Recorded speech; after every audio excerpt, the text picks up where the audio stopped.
Hey, how's it going, everybody? Just wanted to give you another video. It's a project that I'm doing for the kids at the in-laws house. I'm making a fort for all the little kids to play in. Give you a view of it right here. So all of this material is scrap wood from a deck that we tore out at work about a year ago or a year and a half ago. And it's been sitting behind my in-laws house, behind their pole barn, this entire time, waiting for me to come up with something to do. So I knew I wanted to do something for the kids, but I just wasn't sure what. And I'm kind of just making it as I go. I'm a carpenter, if you guys didn't know, so it's just kind of just off the head type stuff for me. But I wanted to give you guys some idea in case you're making one for your kids. And you know, you can do this.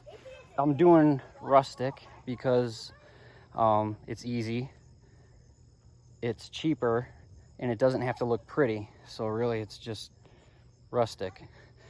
So what we're using is 5.5 inch by 5/4 deck boards, and I'm just ripping them to some like arbitrary, random widths that I want for certain things.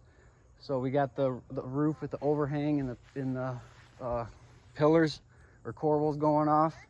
And then for the posts, because the 5/4 board, which 5/4 is this, it's just 5/4 is 1 inch 1/4, in case you're wondering.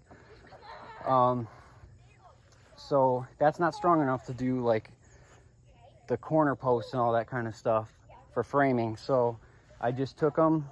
I didn't want them to be huge though, because if I would have just made them the 5.5, then they would have been 5.5 by 5.5 all the way around. That would have been just obnoxious. So I cut them down to a comfortable size, and then just I used a 15 gauge. I'm gonna obviously go back and get all these so that the kids don't get hurt. So, but 15 gauge nailer, and then I just lapped them over each other like that to basically make a 4x4.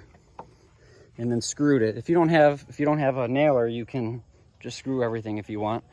But I have all the tools, so I can do whatever the heck I want. So we got this, and you know, some of this obviously isn't like normal framing type stuff. It's just good enough type stuff. We'll have a window here. I have a whole bunch of leftover plexiglass, so I might put some of that in there. And then a window here that I haven't finished yet, because I still got to put the sides in. It's not going to be that wide. And then here's their little doorway. I will make a swinging door for them. And we'll put a floor in. I'll raise this up and put it on some blocks, some sort, cinder blocks or whatever. And then it'll also have a porch for them too.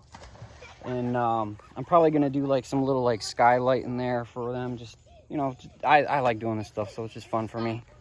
And then I might do windows on all 4 sides. I don't know, but it's getting late in the day, so just doing a little side stuff. And then, so obviously I don't have like 2x4s and all that good strong material, so I'm putting in some like corner bracing here, because in case you didn't know, if you're not you're not into shapes, triangles the strongest shape. So just basically make a bunch of triangles wherever you feel like you have a weak area.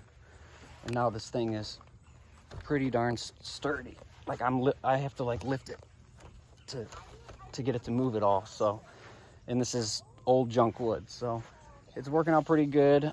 And for the siding, I'm just going to use the deck boards as well, probably the full length, and I'll just lay them flat. And then for the roof, we'll see how much material I have left after I do the siding and the floor and the porch and all that. And I might use it for the roof. But the other option is I might go to Habitat for Humanity, because you can get really cheap, cool stuff there. So I might get some shingles if I can find them, or, you know, just something to finish the top off with. I hope this is helpful for you guys and something that you do for your kids. And if you guys like the video, like and subscribe, and thanks for watching.